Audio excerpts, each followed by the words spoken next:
What's going on, everyone? Hope y'all are having a wonderful day. My name's Tyler and I make videos about college, career, and Andrew Yang.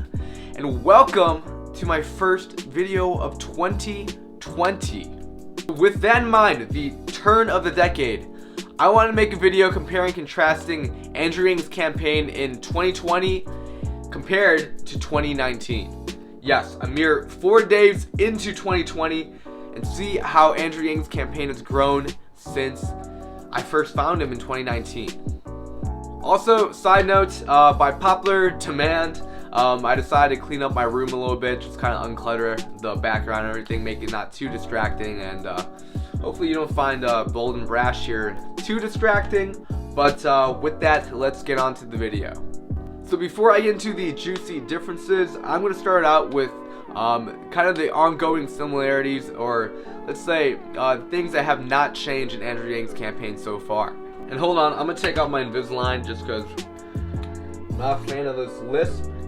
Okay, that is way better. So first thing I want to say is Andrew Yang's demeanor, his humbleness, his personability, his niceness. Andrew Yang's personality has really not changed at all despite his, I guess you can call it clout. On top of that, he hasn't cracked under pressure due to more exposure or anything. Really, he doesn't really have many gaffes or anything, so that's definitely a plus, I would say, in terms of similarities. And of course, Yang Gang is really still Yang Gang, meaning if you were a Andrew Yang supporter 6 months ago, chances are you are still an Andrew Yang supporter now. And that's what happens when you have solid policies and people actually believe in, and there's really nothing controversial that you're trying to hide from your supporters. So of course, you can't knock that. Yang Gang will always be Yang Gang. Let's represent. The next thing I want to say is Andrew Yang's, let's call it, guerrilla marketing tactics are still being rolled out. He's still appearing on podcasts across the internet, on different little forums. He's really popular on Reddit, and I really think he's still paving the way and really revolutionizing how politicians, quote-unquote politicians, should gain support among viewers. No one's really watching TV anymore, even though it's super important to be on there just because of your boomers out there. Internet and social media is the new media. Andrew Yang gets that, and we're just going to keep on seeing social media play a bigger and larger role. Alright, so now that we got similarities out of the way, let's get on to differences. Of course, we have the size of the Yang Gang with more than 1 million unique donors. And of course, you probably already know this by the time you're watching this video, but Andrew Yang raised $16.5 million in Q4. Now think about that number. And now also think about the fact that this is a grassroots movement. The majority of those donors are regular people like me and like you. Compare the 16.5 million to the 10 million raised in Q3, which was still an impressive number. That is still a 65% growth quarter over quarter. And I'm not even getting into the fact that in Q2 of 2019 he only raised 2.8 million, but of course he was not as well known, and that was before the Joe Rogan podcast and yada yada yada. Another difference, and really I would call it growth, I see in the Andrew Yang campaign between 2020 and 2019 is the diversity of the Yang Gang. I'm seeing a lot more ideas tossed around, a lot of different opinions on what we should do as a uniform Yang Gang, how we should portray ourselves in the media, how to not really appear culty, which is a criticism I've heard of a couple times now. And I think naturally as the Yang Gang grows, there's bound to be some difference in opinions. But with that, I think it really illustrates the diversity of the Yang Gang, man. There's people of all kinds of backgrounds getting together and mutually agreeing that, look, Andrew Yang, we need to make this guy president, and we're going to do whatever it takes to make that happen. On top of that, I can't talk about the Yang Gang and not mention celebrity endorsements. And of course, Ken Jeong, otherwise known as Mr. Chow from The Hangover, has revealed that he is now endorsing Andrew Yang. Mr. Chow is Yang Gang. The last little point, if you look at how many followers Andrew Yang has on Twitter now, it's at 1.1 million. Now, I don't know what his number was in June of 2019, his follower count. I'm sure it wasn't 1.1 million. Next thing I want to say is Andrew Yang's debate performance has improved tremendously. We can't forget that a mere 6 months ago, Yang debuted his Democratic debate appearance with this. How would you do that? Sorry? How would... I'm sorry, Andrew. I mean, I love you, but you gotta admit, that's kind of funny. And now he's become this, like, alpha bro, like, oh, you can't attack me because my policies are super solid and you don't understand what I'm really talking about. On top of that, I'm just gonna crack jokes while still making a point like this one. And you'd have many, many more women who would run for office because they don't have to go shake the money tree in the wine cave.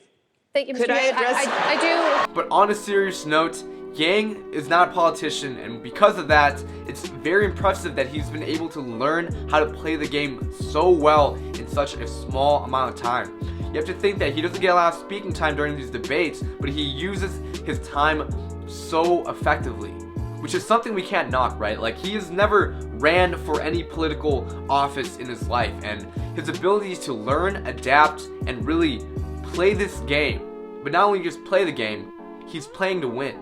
Next thing I want to say is pretty good news if it keeps up, and that is the fact that MSNBC appears to be more welcoming of Andrew Yang now in 2020, and at the very least, giving him more somewhat honest exposure. Here, I'll roll the clip to illustrate what I'm talking about.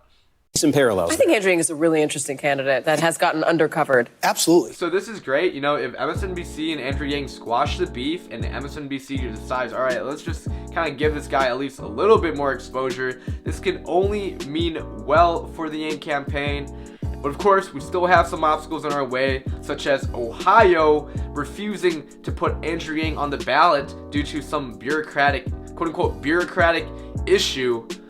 You know, luckily, Andrew Yang's last name isn't like the hardest thing to spell. It's actually rather easy. It's Yang, Y-A-N-G. If you're an Ohio resident, please know how to spell Andrew Yang.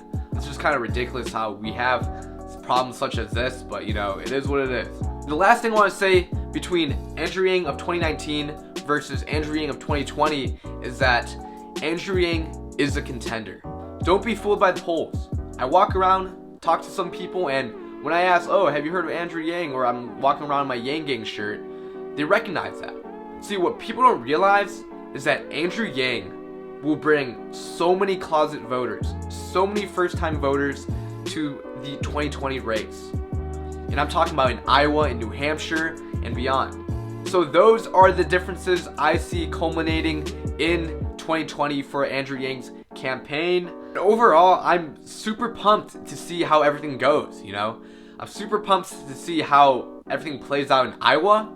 And, you know, I can't be more grateful than to be a part of such a diverse and uniform group of people, you know? Again, Andrew Yang attracts so many different people, but like the fact that he's able to bring people together.